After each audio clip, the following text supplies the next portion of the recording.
watching WUFT TV News. Welcome back. Taking a look at some national headlines, the latest patient with Ebola to be flown to the U.S. for care died earlier today.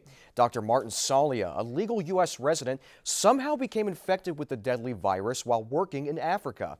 By the time he arrived at the Nebraska Medical Center this past Saturday, he was in extremely critical condition, with his kidneys not working and his respiratory system quickly failing.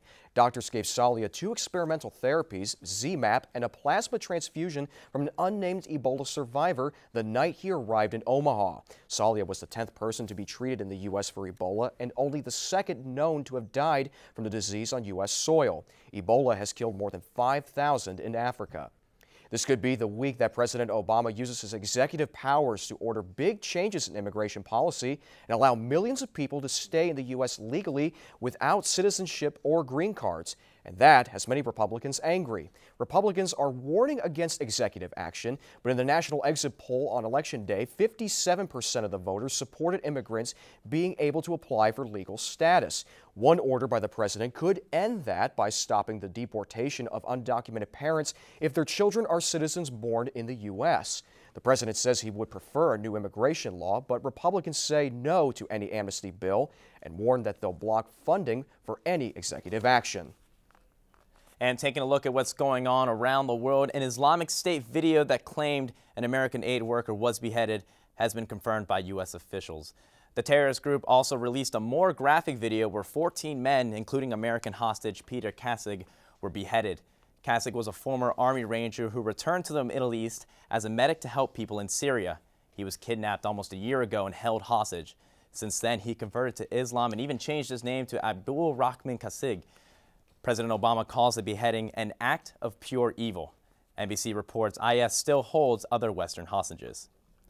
And Kassig's parents made a statement today regarding the death of their son. They asked that people pray for their son and all those in Syria who are held against their will. The Kassigs are also asked for time for privacy to cope with the news of their son's death as they hope to recover and try to forgive his murders. And the French government may have identified one of the jihadists displayed in the videos.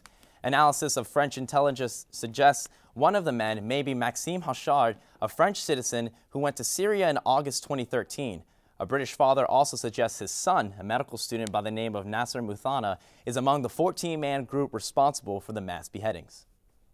Back in the United States, across more than half the country, there's snow, ice, or both on the ground. And forecasters warn the conditions could intensify in many of those areas throughout the week. The problems stretch from South Texas to the East Coast, with more than 100 million people dealing with temperatures below freezing. It's been tough for drivers across the country, with many accidents on roads and highways, and at least 6 deaths caused by the elements across the country.